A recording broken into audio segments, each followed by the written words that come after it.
Stick 'em Up podcast. Brundi, we are 2 games down in the Stanley Cup final. It is currently 2-0 for the Florida Panthers, and they have absolutely shut down any momentum the Oilers had coming into this series. Yeah, I mean, Oilers outplayed them game one, I thought, but at the end of the day, again, it's Florida won. Florida was able to still win the game 3-0. I thought Edmonton probably outplayed them, I would say 80% to 20. I don't agree with the people that are saying Edmonton dominated from start to finish, because if you dominate from start to finish, you don't lose 3-0. Like, if anything, you lose maybe 1-0, but like to lose, I mean, one was an empty netter, but still, Edmonton obviously outplayed Florida. Bobrovsky was great putting up a shutout, and then kind of flipped a little bit tonight. I thought Florida was kind of the team that dominated the game a bit more, which was kind of to be expected. Like, Florida's not a team that's gonna, get dominated in the game and then go out and have the same thing happen again. I thought they came out and looked much better tonight, and in doing so, won by a score of 4-1, and that was a 1-1 game going into the third period, and then 2 huge goals from Evan Rodriguez, and then longtime Florida Panther Aaron Ekblad gets his first of the playoffs, which was an empty netter there to ice the game. Yeah, and I completely agree. They definitely controlled play the majority of tonight, the Florida Panthers. So yeah, it's when you dominate the game so much, you have to win those games.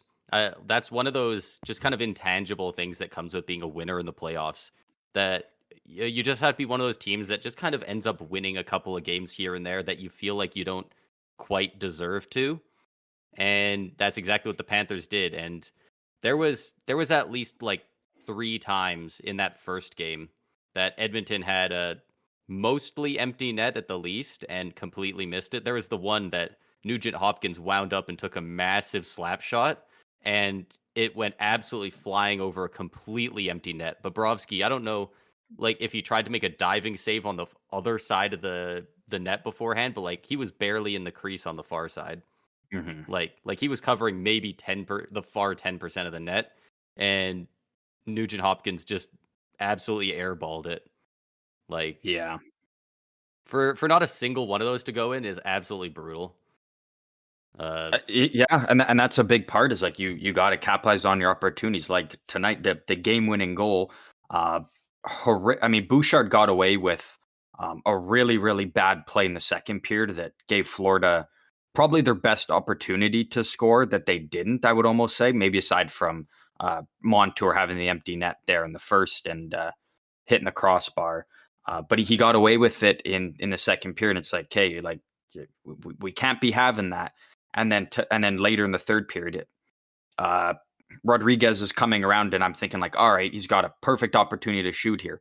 He goes for a pass instead. The puck ends up to Bouchard, and he does a perfect tape-to-tape pass right to Rodriguez, who fires it in. I think it might have deflected off something.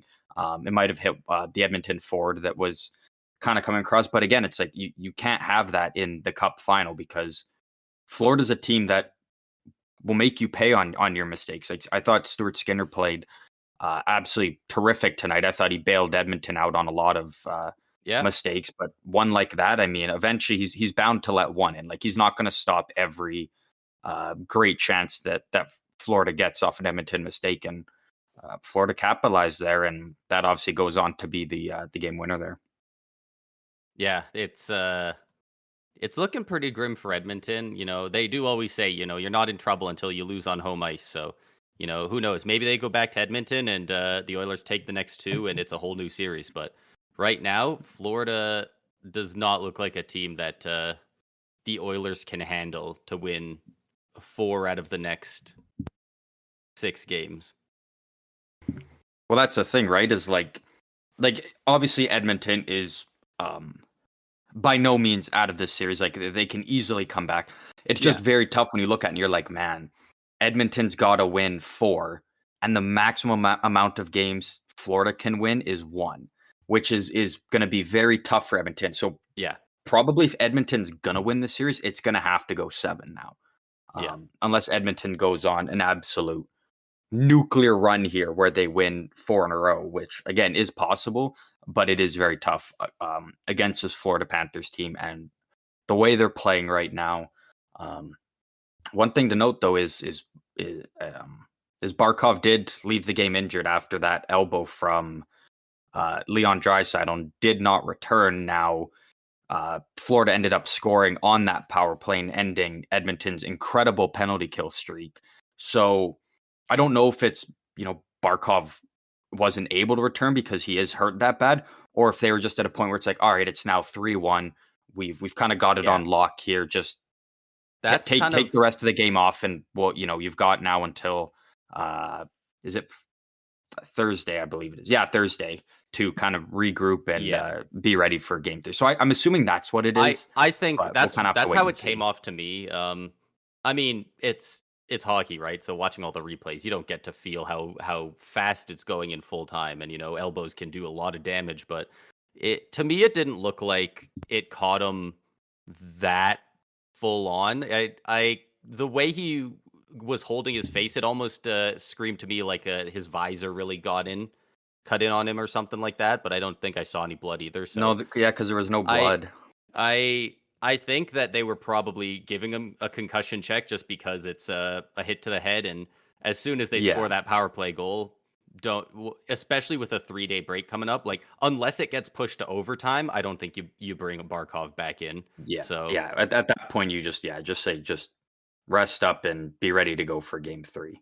Yeah, and quite frankly, you know what? Maybe he's perfectly fine, and it's a head coaching decision of, you know what? I bet you guys like Matthew Tkachuk are going to go out there and play like a bat out of hell if their captain got headshot and doesn't come back.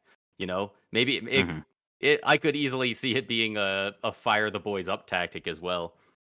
So I expect to see him play the next game, but who knows? Maybe it comes out that it's worse than we thought because some headshots look absolutely brutal, and the guy pops back up, and it seems like nothing ever happened. Some guys just go down, and all of a sudden it's absolutely brutal. So hopefully he's back for game 3. Yeah, exactly. One kind of thing to note from game 1 that bled over into game 2. You threw this out as a possibility, and I said there's no way. And I will fully admit I was wrong because I did not expect Chris Knobloch to completely fuck this up. But going back to the end of the Dallas series, we saw Vinny Desharnais become a healthy scratch. And so we saw Philip Broberg come in, and we saw these different defensive pairings for Edmonton that were working quite well. So naturally, one would think, all right, it's been working for them. They're just going to keep rolling with that until it doesn't work. No, game 1, what does Chris Knobloch do? He puts Cody Ceci and Darnell Nurse back together. And they were out there for Florida's first goal.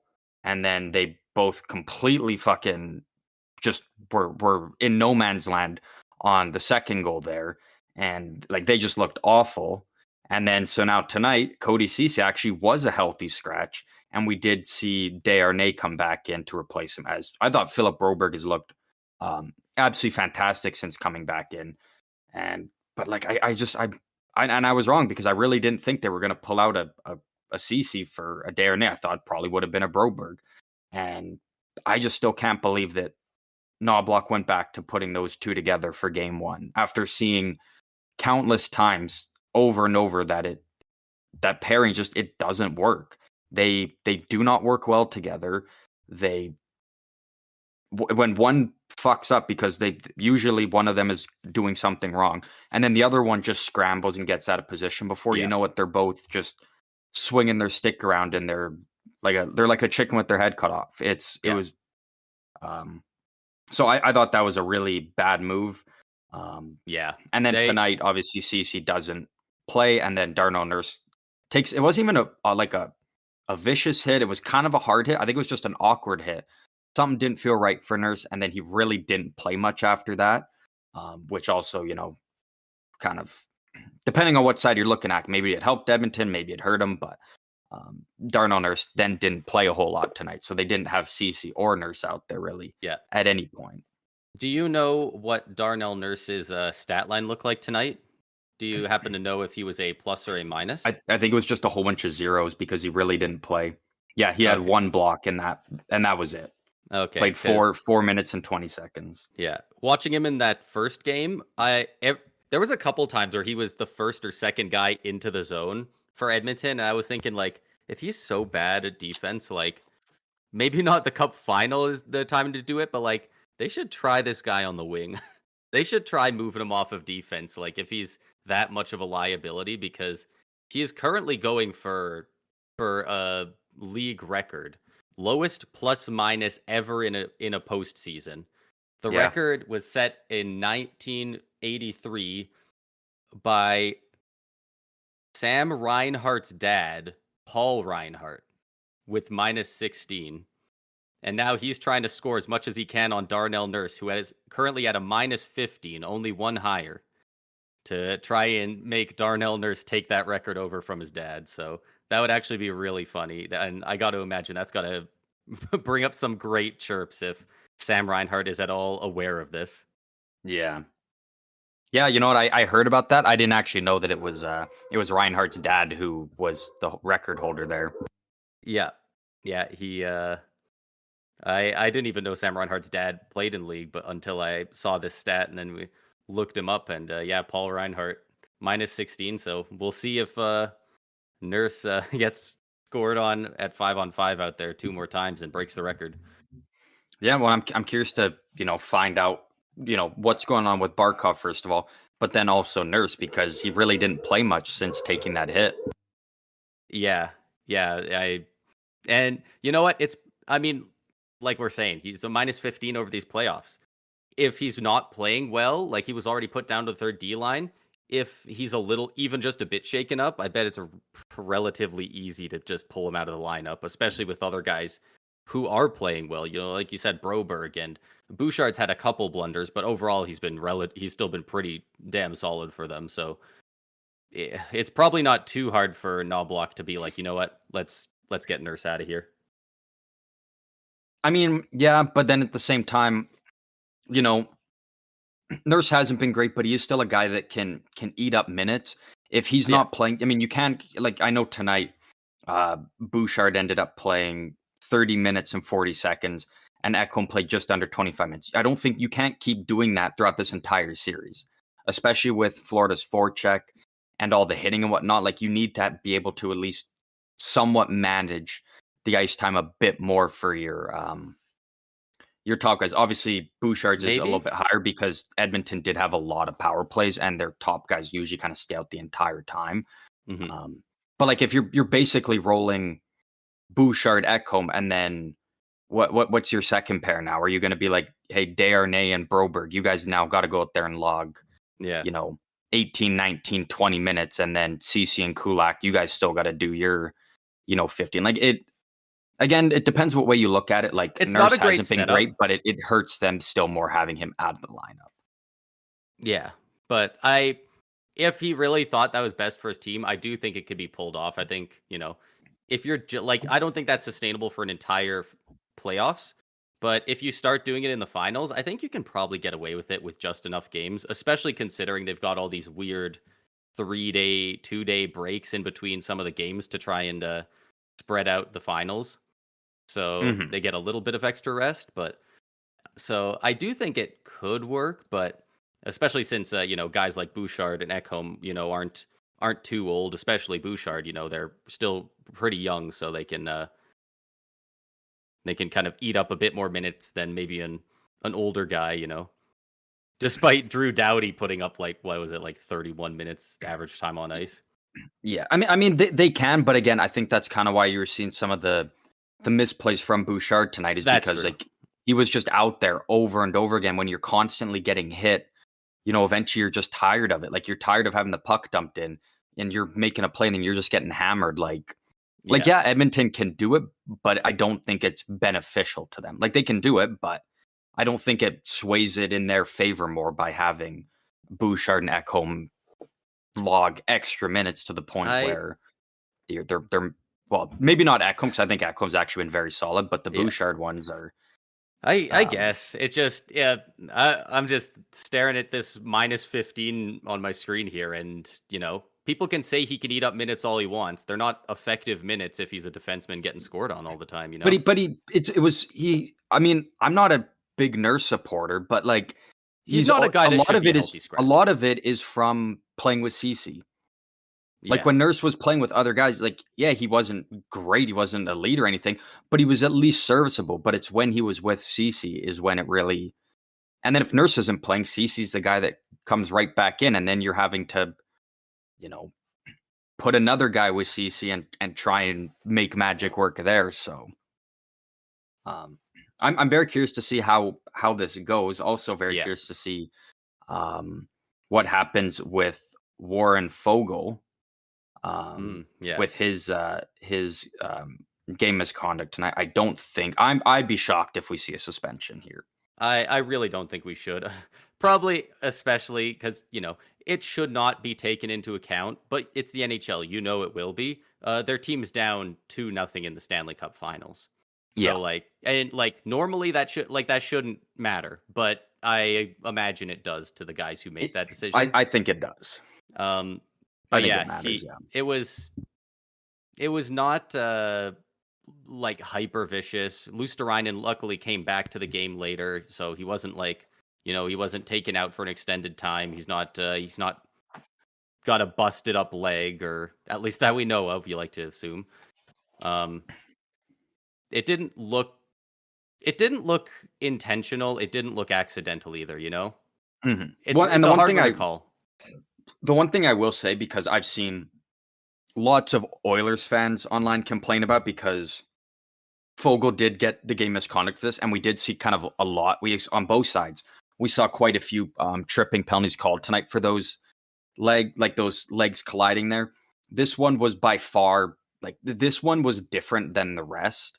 Like the rest is kind of maybe clipping or kind of side on side, but this one was a full on kind of not egregiously the leg sticking out, but the leg enough to even and Luosterainen tried to jump the opposite way and he clipped him. So yeah, I think that's why it looks so bad. Is it a 5-minute major by the rule book? Yes, because there was an injury. But this one was not comparable to any of the other ones that we saw tonight. Yeah. And I do think that, there's something to be said about Luosterainen tried to jump out of the way, and, you're taught at a pretty young age, you're not supposed to try and jump out of the way of hits, because that's how you get clipped, kind of like this, and you end up getting injured. You just got to take the hit. But obviously that's also, generally shoulder on shoulder next to the boards, not out in open ice while you're both turning and curving into the middle of the ice. And then one guy's got his leg out a bit. It's a very weird scenario, but luckily no one was hurt. I don't think he'll get suspended. I think getting taken out for that entire game is fair enough. If there was going to be a suspension put out from this game, and I don't think this would affect Edmonton in any way, but Sam Carrick, I think you could make an argument for him to maybe be suspended, because I thought that spear, obviously it didn't injure Kulikov, he was kind of laughing afterwards. But when it's that late in the game, less than 2 minutes, and you spear a guy like that, I think that is I think spearing is aside from running a guy from behind into the boards, basically, I think spearing is one of the worst things you can do. I hate that shit, and it might not be really the want it out most of the dangerous, but it very likely is the most gutless thing a player can do. You can accidentally slash guys in a lot of ways. It's pretty hard to accidentally spear somebody. Especially when you go between the legs and you just reef up like that. They gave him he got a misconduct because it was in the final 2 minutes, and they called it for slashing. Yeah. I would have stuck by the book and been like that. No, that's a spear, and I would have called that as a spear, because I think those plays are so gutless, and it's such a coward move to pull off. Obviously, is he going to get suspended? Probably not. But I hate seeing that stuff happen. I think that's a really bad look on Carrick there. But if Barkov is injured, do you think that Draisaitl faces any discipline for the elbow? No, I don't think so. I don't think it was one of those like really egregious ones.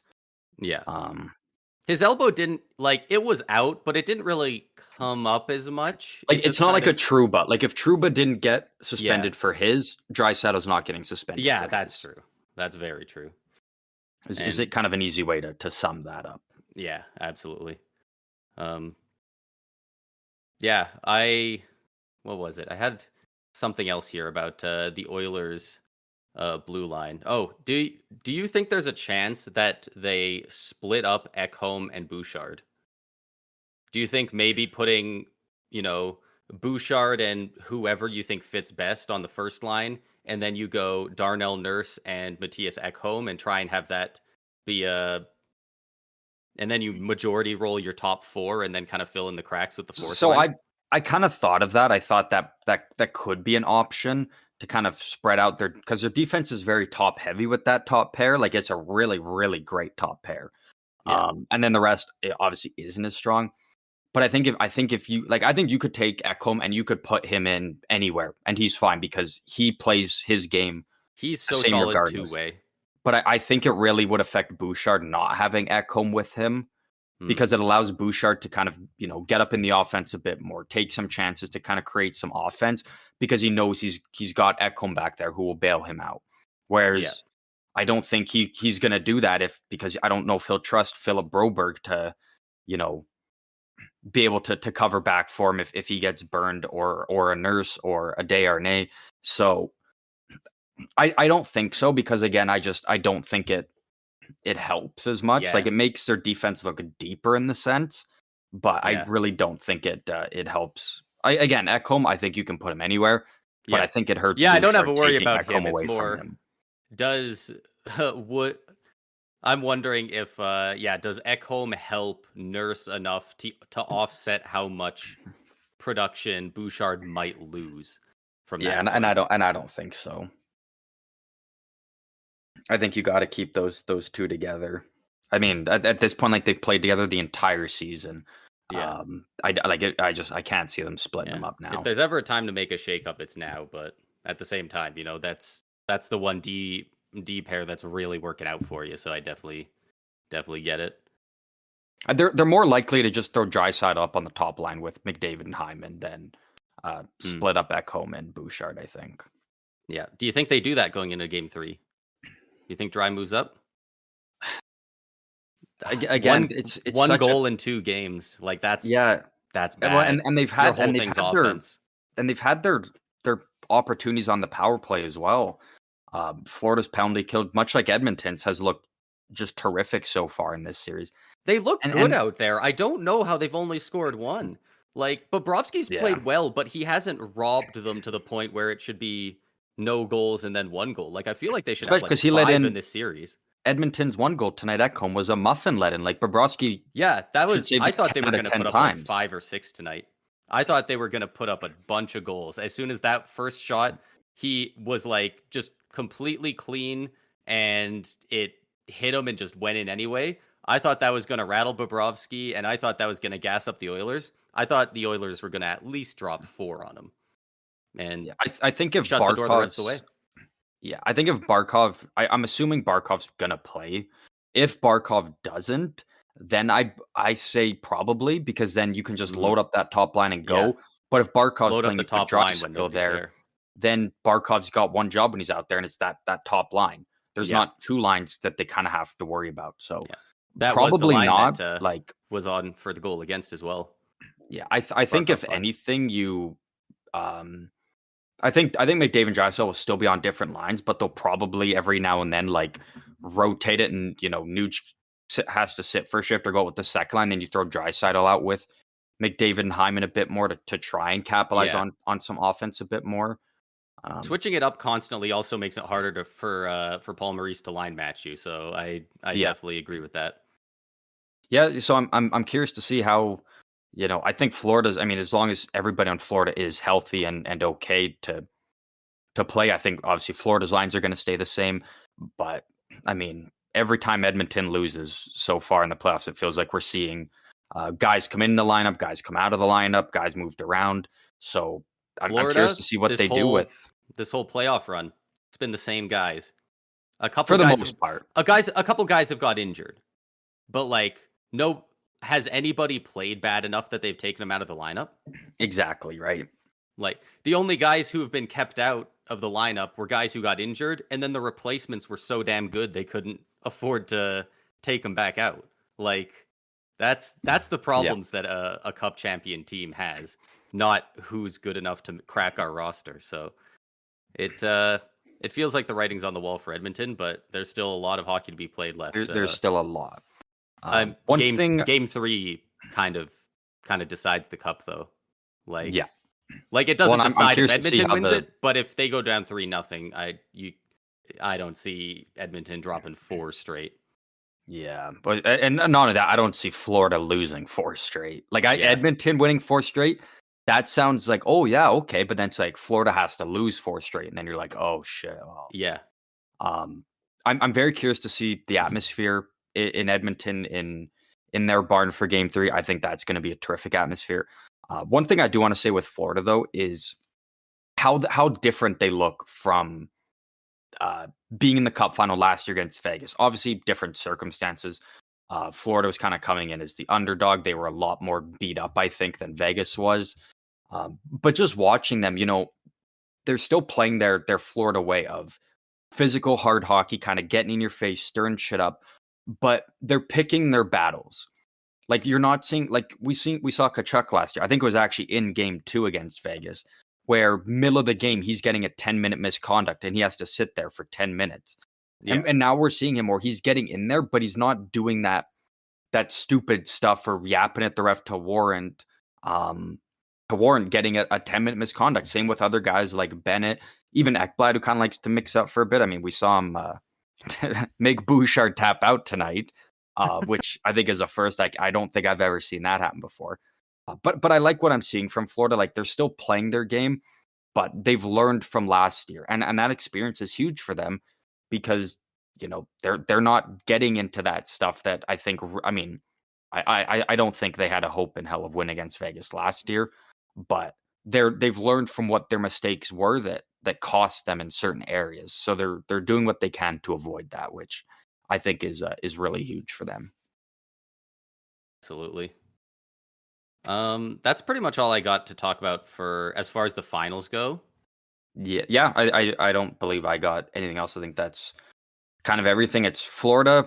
Their game plan is keep doing the same shit we've been doing. It's been working. In Edmonton, it's just beating Bobrovsky, just getting a couple by him, even. Yeah. And then try and get the ball rolling. Try and get the power play going. Try and avoid taking penalties, because I mean, Florida's not really scoring on the power play, but it's killing time for Edmonton to go and score. So I'm curious to see what lineup we see from Edmonton and the intensity they come out with in front of their own fans for Game 3 here. Yeah, absolutely. And there's been a couple people, obviously. I mean, because no matter what happens, people are gonna be saying stuff, and there's a lot of people are, where's McDavid? And I mean, if you watch the game, you know exactly where he is. Like both games, he's been the most noticeable guy other than Bobrovsky on either team. Like he's been absolutely insane. Like I cannot believe 1 goal in 2 games because just when he's on the ice alone, like every single time, the puck's getting thrown. I want to throw a third in there though, a third for noticeable players aside from McDavid and Bobrovsky, and that is Brandon Montour. Every time he's on the ice, I notice him, whether it's in the offensive zone or the defensive zone. I think he's looked very fantastic, and especially with this showing, like he's a UFA. So with the showing he's putting on throughout the playoffs, this season, last season, and in the Cup final, he's setting himself up to maybe get a really good payday here, because I thought he has looked fantastic every time he's been on the ice. Yeah, I'm wondering how many UFAs from this Florida team we're going to see end up in Utah next year. Why Utah? Because they just have so much cap space in their situation. It sounds like their owner and their GM really want to make a splash in this first year.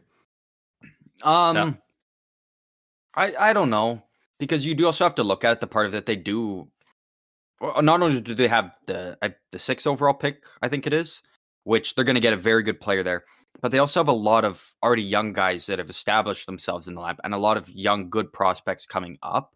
And Mhm. so if you're signing some of these guys, like especially like a Montour or a Reinhardt, you're giving them big money, and it's going to probably it's going to have to be a long-term deal, I think, because this is their time to cash in. Yeah. And so they need to be careful with that they're not, first of all, spending all their money that they're going to need for their younger guys, and also not taking away those roster spots from their up and comers. So I think it's going to be very. I'm very curious to see what they would do. I'm assuming that they yeah. are going to land at least one big or one of the major fish in Yeah. free agency, but I don't think they go out and grab like you're not going to see a Yeah. Minnesota where they go out and get a Suter Parise and lock two guys in like that type of thing. Mm. Yeah, that's fair. I definitely think they're probably getting at least one of Gensel or Reinhardt. I think they're going to get one of those top elite scorers. I think they're going to want to make a big splash and try and lock one of those guys in long term. And whether it fits their timeline or not, it's if you can get a really good top line player for free, Yeah. that's pretty solid for most situations. Oh, most definitely, yeah. I think Reinhardt stays in Florida though. I think Montour I is see a is lot going to of be people say gone, that, but but I think Reinhardt sticks around. He loves it there, and what he's he's got to really how he's love been it able to there. elevate his career there. I think they'll find a way to keep Reinhardt for sure. With the way Montour's been playing, I think that's kind of all but sealed it. Like they can't afford both, and I think they would go with Reinhardt over Montour. If if I'm Reinhardt, I'm not taking less than like 11 mil. You know, He's like not. he No could. one's going to give him 11 mil in the open market. People could get him that much. No one's He going just, to he give just put him up that he just put up much. like 57 goals. But what team also has the talent up front that Reinhardt got to play with on Florida? I would if you're comparing top line to top line, I don't know if Florida's in the top 5 teams in the league. No, but when I just don't like. There is no way a team is going to give Reinhardt 11 mil over 7 years. And if they do, I think like that's going to turn out to be a horrendous contract down the line. Pierre-Luc I Dubois think. got 8.5, and I mean he hadn't really proved a ton. Well, You and know, we knew that was going to be. We knew whatever team traded for him out of Winnipeg was going to give him a bad contract because we already knew what he was looking for already at that time. yeah. I just Like think we I don't knew know. that was going to be a bad deal regardless of I think a wherever lot of teams are Dubois willing went. to pay these free agents big money, and especially the cap's finally starting to go up again. It's going up 4.5 this offseason. I whether it's going to age well or be the right value for him is up in the air, but I definitely think teams are at least willing to kick rocks on the idea of offering up a lot of money for him. I think the max Reinhardt would get on the open market would be 10, personally. It could also I be could see a very well lot. be one of those things where it's I could see like um anywhere in there. Like honestly, there's like a $4 million window where I could see him getting money. Like it could very well be a thing that we're kind of seeing with UC Saros where it sounds like he wants to do an extension with Nashville. Nashville wants to do an extension with him, but it sounds like Saros and his camp, they're kind of waiting for Shesterkin to sign his extension with the Rangers. And then whatever he signs for, then Saros and them know, all right, about 1 million or 1.5 million less. And that's where we fall in. So we could very well see even with Reinhardt or Gensel, if Reinhardt resigns or if Jake Gensel's rights get traded and then he signs, they might kind of wait each other out and see what the other one signs for, and then they're like, "All right, that's my ballpark now." yeah, Um, I which could we could very well see definitely that see. with those two. I could definitely see Reinhardt wanting to wait until Gensel gets re-signed. Because if Gensel gets re-signed and he gets 10 million over 7 or 8 years, and then Reinhardt, whoever wants him, he goes to them and says, "Hey, I just had 57 goals, 94 points, and Gensel got that amount." And if he's on a team that just won the cup as well, Mhm. it's hard to make too much of an argument for him to be any less. Yeah, and I think wherever one signs, like if the other one's waiting out to see what the other one signs, I think they should fall kind of in the same ballpark. Like I think, They should probably be within 1 million at most, I yeah, would think. But you wanted to discuss some kind of talk around the Con Smyth for the playoff MVP for this season. Yes. So as it stands, even with the series being 2-0 Panthers, the current odds for the Con Smythe, bring that up here. McDavid is still in third for Con Smythe voting. Mm-hmm. Sergei Bobrovsky is in first. Odds, you mean, not voting? Oh, gee, yeah, odds. Yeah. The majority of places have these rankings. Bobrovsky in the lead by a decent amount. Barkov in second. McDavid very close behind Barkov. And then a lot of the other ones after that are kind of much further down. Kachuk's almost double McDavid. And then from there, it's, Yeah. really long shot odds at basically everybody else. So, And I mean that top three is fair because if Edmonton absolutely. wins, like McDavid's going to get it. If Florida wins, it's a toss up because you could go with Bobrovsky, but Barkov has also made a really solid case, not necessarily offensively, but what he's done defensively. I think guys like Barkov are like making Bobrovsky look even better than he's been. Like he's been incredible, don't get me wrong, but I do think, between the scoring Barkov's had in this playoff run and his two-way game, I personally think he should be the favorite. He looks undeniable out there. And obviously I'm never going to be a voter on this, but like if I was a voter, that's what I would kind of look at is like, yeah, Bobrovsky's been really solid, but a lot of it has to do with the way that Barkov has been playing. And not only on top of that, and just the entire team. That entire Florida team is so good defensively. They suffocate the offense of everyone. Yeah, like it's not like Bobrovsky's played blayed bad by means. Like he's been very solid. There's a reason he's in the lead for Con Smythe vote or odds. Yeah, and so yeah, I think for me it would be if Edmonton wins, McDavid, unless Draisaitl basically takes over the team and put outrageous numbers, and McDavid really doesn't. I think even still, then probably McDavid does. I was gonna say the only way Dry would it be if he scored like a hat trick to win a game and put up 4 points another game, all without McDavid being on the ice for them. Like he would have to be great, and McDavid would have to disappear. I think for it because we saw it with when Phil Kessel had a very solid case for the Con Smythe, and they gave it to Crosby for his second Con Smythe. If it's really close, they like going with a marketable guy, and Draisaitl's marketable, but he's no McDavid. McDavid is the guy in the league, so but I would go for Barkov as well. For Florida. And you mentioned the possibility. I don't agree with this, but you did mention the idea of even if if McDavid has a very solid games 3, 4, 5, 6, maybe even 7, and Edmonton loses, the possibility of him still winning the Con Smythe. Yeah, I think I'm not exactly sure who does the voting on the Con Smythe, but it's a lot of voting done around people around the league, like a lot of the broadcasters, some writers and whatnot. Okay, because I definitely thought it was more likely at the start of the series. McDavid had an assist on the one goal they've got in the series so far, but if he puts up 2.5 to 3 points per game for the rest of the series, and they push it to either 6 or 7, I could see them maybe giving it to him. I believe he'd be the first person to win the Con Smythe while not winning the cup since J.S. Jagier in 2002. Yeah.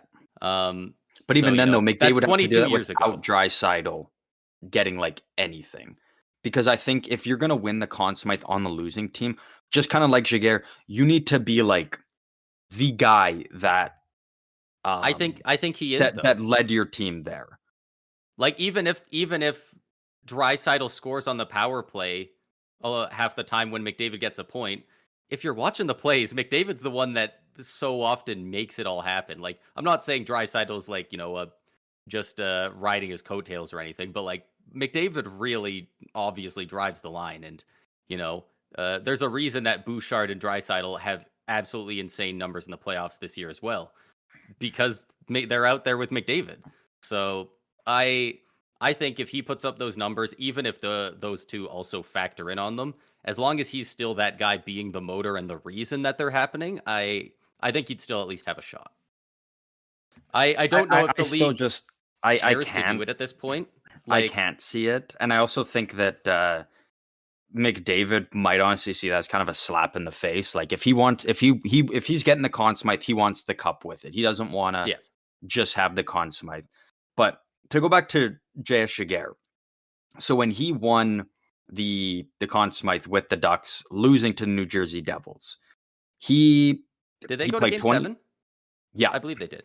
Yeah, he played 21 games in the playoffs. He went 15-6. He had a 1.62 goals against average, a 9.45 save percentage, and 5 shutouts, which unheard of. Is and I Martin believe he Brodeur's had one numbers, series with 1 goal. I believe one of their series they it was won in a something like sweep, that. and he allowed 1 goal, like something nuts like that. And so Brodeur's stats were good, not as close. The leading goal scorer in the playoffs was Jamie Langenbrunner. He had 11 goals, 18 points in 24 games. And that's on the Devils.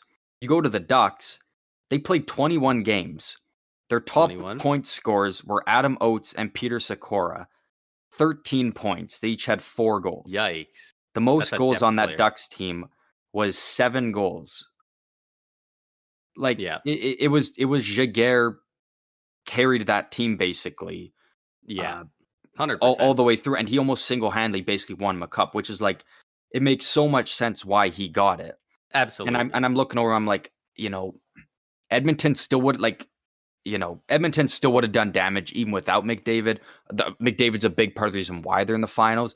But again, he would need to be like head and shoulders above everybody else, where it's like you can't even make a case for anyone else. Like, and you can make a case for Bobrovsky with Florida still, or Barkov with Florida, or even Draisaitl with Edmonton, depending on how some of the games go. I think he's that far ahead of his teammates, though. Like, his stats don't show it, but like watching the games, and that's my thought on it. There's also a chance it never happens again. That was 22 years ago that happened, and like, even if somebody with insane stats like that did it again, they might just be at a point in the league where there's too many people who just go like, that's not how we do it anymore. Whoever wins the cup has an MVP, and so it might just never happen again. But I definitely think there's a better chance this year than we've seen in a long time. Yeah, I can't see it. Like, I would love to kind of see that thing again, be like, all right, now there's a chance that we maybe see that happen again, where someone on the losing team wins it. But yeah. I just can't see it happening, especially after the first 2 games. It like I said, I was expecting McDavid to be gangbusters in this series, and he's played like it, but 1 goal in 2 games. And there was multiple opportunities in that game where McDavid made so much magic happen, and then on the power play he puts it off to Bouchard or Nugent Hopkins. They put the other one, and then it's down to Draisaitl. And so it's like, if Edmonton scored, McDavid doesn't get a point, but he was the reason they scored based on what he did. Yeah, and that's what I'm basing it off of a lot. Like, he already has insane stats on top of it, but like, the eye test is even more mind-boggling than his stats comparative to the next guy. Draisaitl looks like a top 6 player. He looks good. He doesn't look insane out there. McDavid makes a play that makes me go, holy shit, they're gonna score this time. Every time he touches the ice. Like, yeah. I'd say it's automatic for him, but they're not going in. So, yeah, it's really just the eye test for me. It's just vibes. Like, I don't have numbers to back this up. I very much doubt it would happen. I just think there should be an argument. I still think Barkov should be the front runner. Assuming he plays the rest of the series and Bobrovsky doesn't allow 1 goal in the final 2 games. I was going to say, even if Bobrovsky allows 1 goal in Game 3, 1 in 4, and Florida sweeps. Again, I don't think Florida sweeps. I think Edmonton at least gets 1 at home.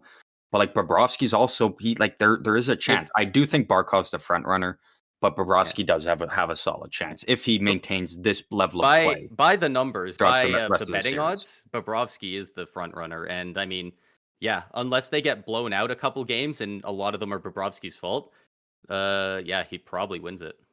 Yeah. But lots of games left in this series, and we will be back later this week to discuss where we're at now in the series. But we got some other news. Yeah, we got a bit of news coming out of the PWHL. Is this the only other thing we had to talk about? I have one other thing. It's just kind of trade rumors at this point. Right.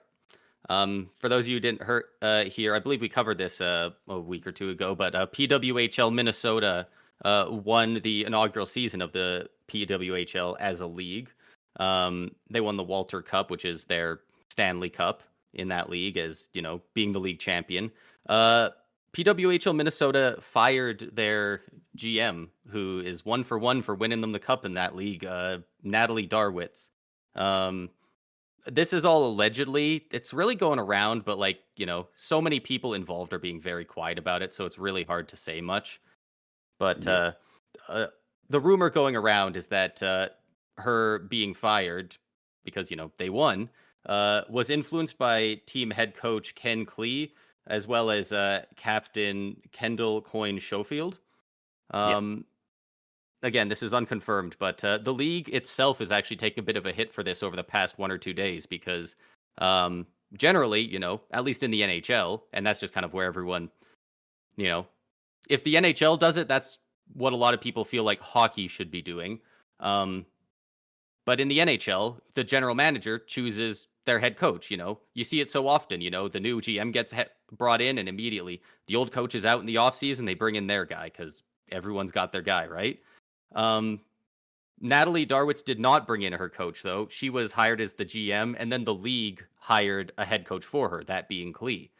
So the league decided to bring this guy in as the head coach, and then him along with the captain allegedly kind of doing some behind the scenes workings to get her fired. It's not a great look on the league or the coach. That's a rather underhanded thing to do after you won the league. Like how bad do the personal differences have to be to break up the team that wins, right? So it seems like Natalie was done a bit dirty there. Even if that's not the case of what happened, I mean, you won the league. I don't think it warrants a firing, even if you don't love what she's done. So you got to assume something's going on. Whether it's something completely different or some of this is true, it feels like she was done dirty either way by somebody somewhere. So if any light is shed on that, we'll keep you guys updated. But for now, it looks like everyone's being pretty tight-lipped about it. Natalie none of this is coming straight from her. She is not complaining. She put a very generic professional thing on Twitter. We have decided to part ways with the team. They wished me the best, and I wish them the best. It's pretty standard stuff. So, if anything of substance and gets confirmed, we'll let you know. But right now, it's a very fishy situation after winning the Walter Cup so quickly in the brand new league. Yeah, it's interesting story there. That maybe we'll get some more news on about it. Maybe a little bit more of the details later on. But if not, that is what we know.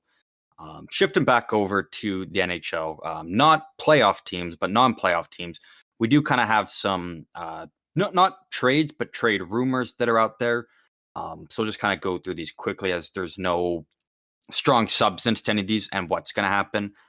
We do know that Calgary is back out there, throwing Jacob Markstrom's name out there and seeing what is out there. He has been linked kind of to New Jersey and Ottawa. Again, nothing concrete. The Buffalo Sabres, along with the New Jersey Devils, are both shopping their first round picks. New Jersey holding the 10th overall pick, and the Buffalo Sabres holding the 11th I didn't overall see pick. Buffalo was. Yeah, Interesting. New Jersey, no idea exactly what they're looking for. I got to imagine if they're looking at Markstrom and Calgary's looking to trade him there, the 10th overall pick might be involved. We do know with Buffalo that they are looking for a impact top 6 player.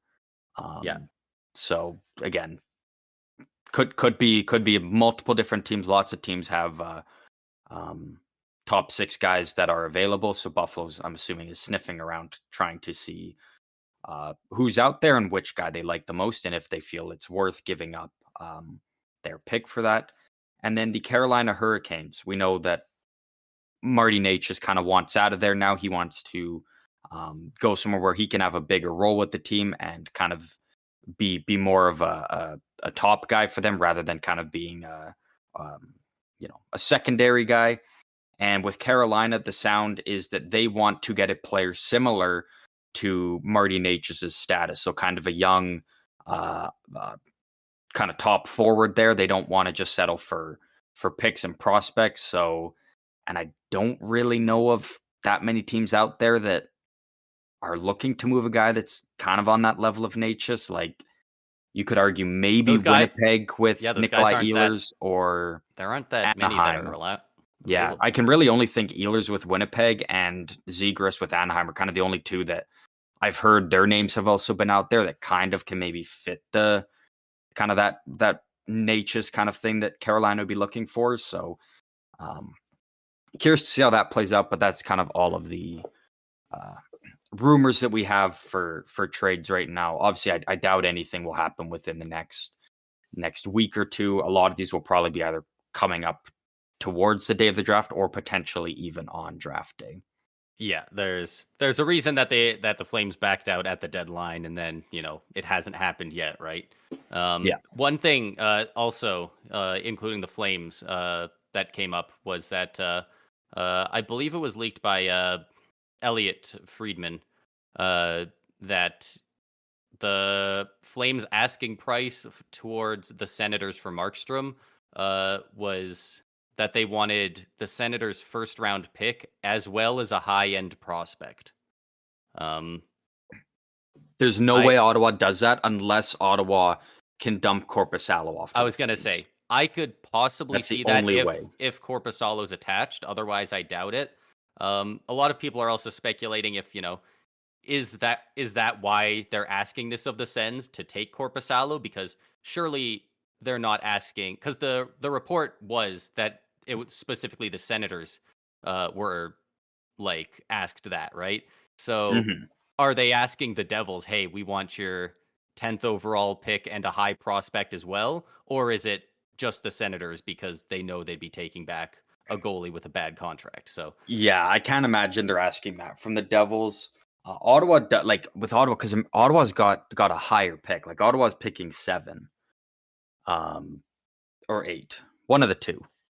They're picking it's before Calgary's, and then New Jersey and Buffalo's is right after Calgary.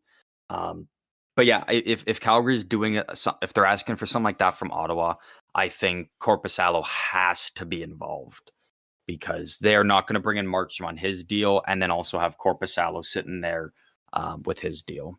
So, but yeah, something to keep an eye on, because I think it's pretty much all but confirmed that Markstrom will be traded. It's kind of just a matter of when he's traded and then where he's going to, because there is a couple different options out there for him. Yeah, and if you're a Boston or a Nashville fan, you gotta love that if that happens, because Markstrom is an aging goalie. He's fantastic, but he is already relatively old. He's like 32, 33, something like that. And so if your team's looking to move on from guys like UC Saros and Linus Ullmark, who are both, I would say, top 10 goalies in the league, you could argue both of them like getting close to that top 5. So considering both of them would get more than young, Markstrom. That's what I'm saying. If Markstrom gets you a top 10 pick and a good prospect, what do those guys bring in, right? Mhm. So that that would really wreck the goalie market for some other teams if something like that went through. For Yeah. those who don't know, Jonas Korpisalo's contract that we were talking about has a cap hit of $4 million from now until the end of the 27-28 season. So for the next uh, 4 years, starting this September. So Yeah. that's it's not a great contract. So you know what?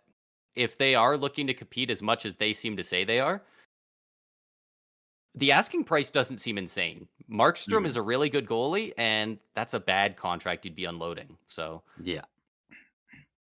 You did mention Boston, and we know Boston is still kind of actively looking for a centerman, and they're gonna have the option for one in free agency, as pretty much it is all but confirmed that Elias Lindholm will be leaving the Canucks, at least temporarily, and will be going to free agency after reports that he rejected a 7x7 offer, I think it was, from the Canucks, and then previously this year he rejected a 9 million per year for 8 years from the Flames. So it sounds like Lindholm has kind of always had his mind set on going to going to free agency. So he will be a guy yeah, out there for some teams to look at. I do have one question for you though, and sure, this leads into our final segment here before we get out of here. love it. You mentioned Korpisalo's deal, his contract. Where did you find where his contract was? I Where'd you actually look up where his contract was?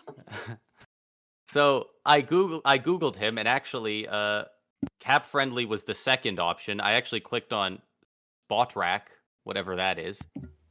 Maybe the up and I don't, comer.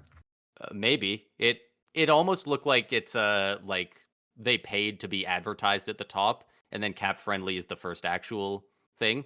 But I did actually click on that first because I assumed Cap Friendly would be first with Corpusalo contract on Google. So I backed out and went to Cap Friendly. But yeah, do you do you want to break the news or I mean, anybody listening probably already knows the news, but yeah? essentially, the Washington Capitals have bought Cap Friendly. They've bought the site, and The purchase is in place. Apparently, it's going yeah, through on the same day that they are planning to shut it down. yes, and it's very weird. So Cap Friendly will be functioning and running all the way through the draft and the very short re-sign phases. That's only a couple days. It's not very long. And then July 5th will be when the sale is made official, and the Washington Capitals will be shutting down the site. I'm not exactly sure why. I mean, maybe they don't want people to go and look at how much money they're paying to retain on Kuznetsov, how much they're paying Backstrom to never play again, how much they're paying Tom Yeah, Wilson for the next 7 years. I have no yeah. idea. Um, it Let's is a very just bizarre I'm just gonna Google the name of the situation. Capitals owner here first. I'm Ted just having a hard time figuring out Ted Lee owns why. this. Fuck Ted Yeah, Lee owns this. What the hell is this, man? Good yeah. lord. I can't.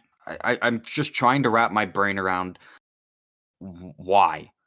Like, It must be that they think they have a really good stats department and numbers guys, and they're thinking that they can get one up on the competition by getting rid of this incredible resource that is used by so many diehard hockey fans for so many things. But on top of that, it's used by most of, if not all of the GMs in the league. For years, we've seen the camera guys as they're walking around on the floor at the draft where all the GMs have their tables set up. You can see multiple different years at multiple different franchises tables. The GM's just sitting there with Cap Friendly open because Cap Friendly is easier and better to use than whatever their billion-dollar sports franchise can put together. Like, it's just so well mhm. designed that all of them use it. Like, Dubas has it open on his computer in the background of the Amazon documentary about the Leafs that came out 2 or 3 years ago. Like, it's But the thing is like, okay, yeah, sure, lots of teams and GMs use it. They're not as good as Cap Friendly, but there are other sites that give you all the exact same stuff. yeah, And yeah. not They're only on not top of that, hiding any new information. Yeah, this and way. there is 5 that I've already seen so far in the last couple of days. 5 very credible people within the hockey community that revolve around doing stats and whatnot that have already put out, hey, we're looking into creating a new cap friendly site. Like, it's obviously not going to be called cap friendly, Yeah, but a new site that offers all the exact same stuff. And then they say, what other things do you want us to include with it? So, like, Washington's buying cap friendly, they're going to just destroy it.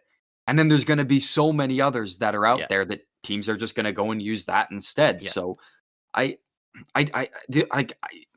if when they're buying cap friendly, are they getting the people working there, and are they bringing them in to work for them and being like, "Hey, It we're it we're sounds buying like you not. out, and now you come in and join." Like, that's one of the It sounds only like things they're I can think of. only owning the IP. It sounds like everyone who worked on the website and as a project, it sounds like they're just all cashing out and they're done now. And you know what? For anyone who's hating on them, please don't, because good for them. They loved hockey, they loved stats, they made a website, and they're getting paid a crap ton of money now for all their efforts. Like, nothing against them. This is all on the Caps, in my opinion.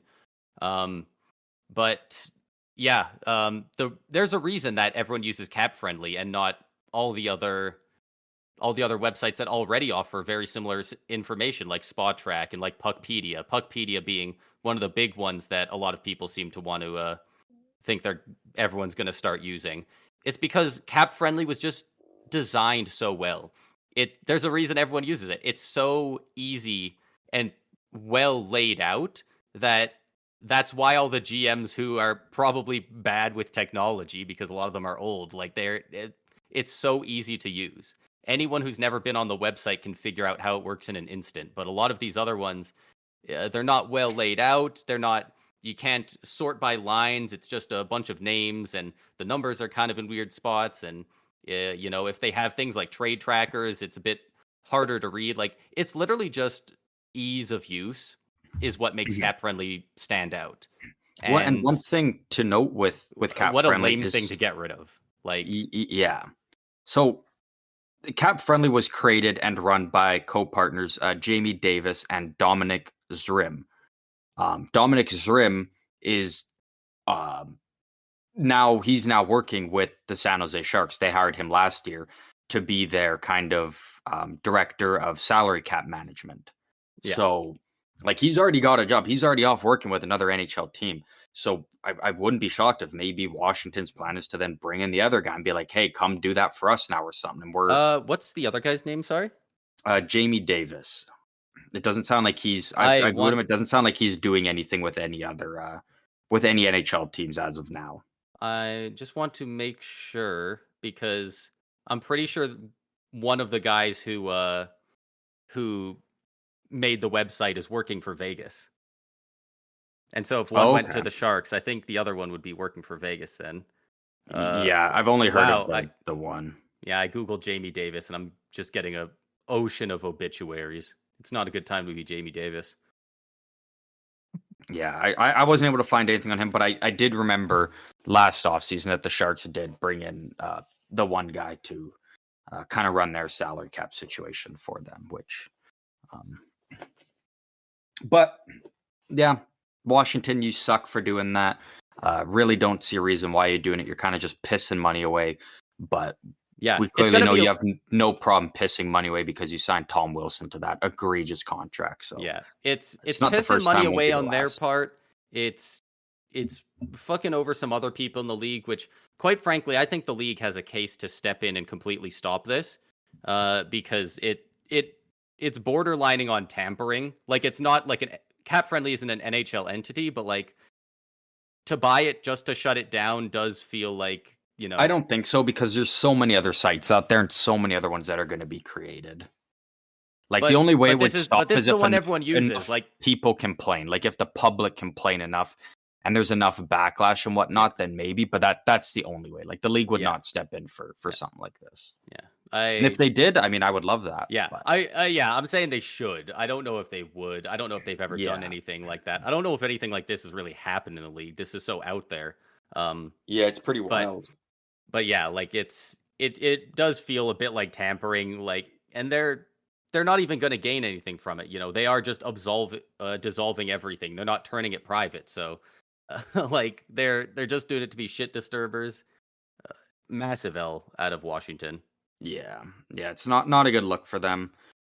But we'll kind of keep an eye on it and see if Yeah. it actually ends up happening, or if there's something that puts a halt to it.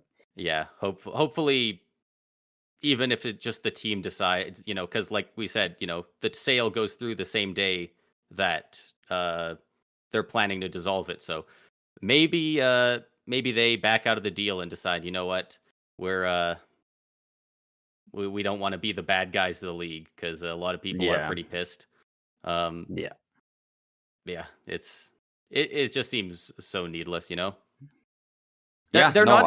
I agree. This shouldn't matter in a situation like this, but it feels weird.